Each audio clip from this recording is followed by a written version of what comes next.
አብረሽ ከነዚህ ምንከት ከሆኑ ጓደኞቹ ካራቀ ማለት ነው መቼም ህይወቱ ህይወት አይሆንም። ምክንያቱም የማይረቡ ናቸው እነዚህ ሰዎች፣ የሰውን ህይወት ለመበጥበጥ ሆን ብለው የተነሱ ሚዲያ እንኳን የማይፈሩ ሚዲያ እንግዲህ በጣም ብዙ ህዝብ ነው የሚያቸው። ይህን ህዝብ እንኳን አይፈሩም ማለት ነው። ስለዚህ ከእነዚህ ሰዎች ውጣ አብረሽ ስትባል ለነገሩ አንተ አትሰማም እና እነዚህ በሰው በደካማ ጎኑ ገብተው የሰውን ህይወት ለማጎሳቆል የልጅን አባት ባለትዳር የሆነን ወንድ ለማፋታት እንደዚህ ከላይ ከታች መራገጥ ግን በጣም አይከብድም? ሰላም ሰላም ቤተሰብ እንዴት ናችሁ? ሰላማችሁ ይብዛልኝ።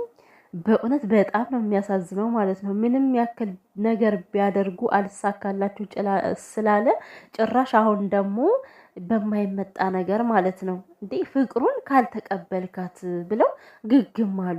ህይወትን እኛ እንኖርል፣ ያንተን ህይወት እኛ ነው የምናውቀው፣ ሚስጥርን ለእኛ ነው የምታካፍልን እና ታዲያ ሚስጥር አካፈላችሁ የተከፋበትን ነገር ነገራችሁ ማለት በህይወቴ ጣልቃ ገብታችሁ በቃ የኔን ህይወት እናንተ አስተዳድሩት አልተባላችሁ። በዚህን ያክል ደረጃ እንደዚህ አውሬ ያደረጋችሁ ምንድን ነው? ሩታስ ምንድን ነው ያደረገቻችሁ? ቢያንስ እኮ እንዴት ትዘነጋላችሁ? በእጇ በልታችኋል፣ በእጇ ጠጥታችኋል፣ ሁላችሁም ማለት ነው። ታዲያ እንዴት እንደዚህ እጅ አመድ አፈሽ ትሆናላችሁ? እናንተ ማትረቡ ባለጌዎች፣ የራሳችሁ ህይወት የሌላችሁ ዘልዛላዎች። ቅድሚያ የራሳችሁን ህይወት ምሩ። የሰውን ህይወት ከምትበጠበጡ የተስተካከለ ትዳር እናንተ ብትንትን አደረጋችሁት። እኔ ምን አይነት ደስታ ቢሰጣችሁ ነው? ግን እንግዲህ ባለፈው ያው ፌንት ሰርቶ ነበር አብርሽ፣ ዛሬ ደግሞ ያው ሐኪም ቤት ነው የተኛው ማለት ነው እና ከዛ ላይ አፈኑት። በቃ መፈናፈኛ እኮ ነው ያሳጡት። እንዴት ይተንፍስ ይሄ ልጅ እንዴት ይተንፍስ? በተለይ ገለደው ሴቷማ ማለት ነው ዝም ብላ ትንገላድጃለሽ። ያንገላድሽና ምን አይነቷ ናት ማትረባ የሆነች ሴትና ዛሬ ራሱ የሰው ልጅ ታሙ ፍቅሯን ትገልጻለች እኮ። ሁሉም ለካ ለራሱ ጥቅም ነው የሚሯሯጠው። እንደዛ ለራሱ ድክም ብሎ እያየችው እኔ ያፈቅርሃለሁ ትላለች አስሬና። ኧረ አንቺስ ግን እንዲያፋቅርሽ አሁን እውነት ፍቅር ነው መጋኛ ነው ያንቺ። የጤናሽማ አይደለም፣ አብደሻል። ጸበል መጠመቅ ነው ያለብሽ አንቺ ሴትዮ። ሄርሜላ የምትባይ ሴትዮ በጊዜ ጸበል ይውሰዱሽ። ምክንያቱም ከጊዜ ቆይታ በኋላ በጣም እየለቀቅሽ ነው የመጣሽው እንዴ።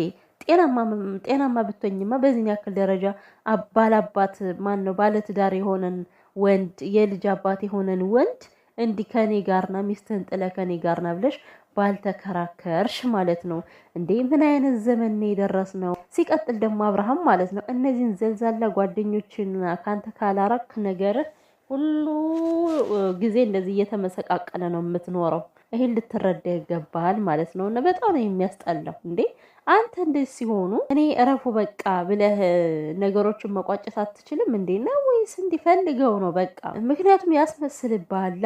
በቃ ከደከመ ከበቃ እኮ እኔ እናንተ አታስፈልጉኝም፣ ከዚህ በኋላ ህይወቴን መምራት ነው የምፈልገው ማለት ትችል ነበር።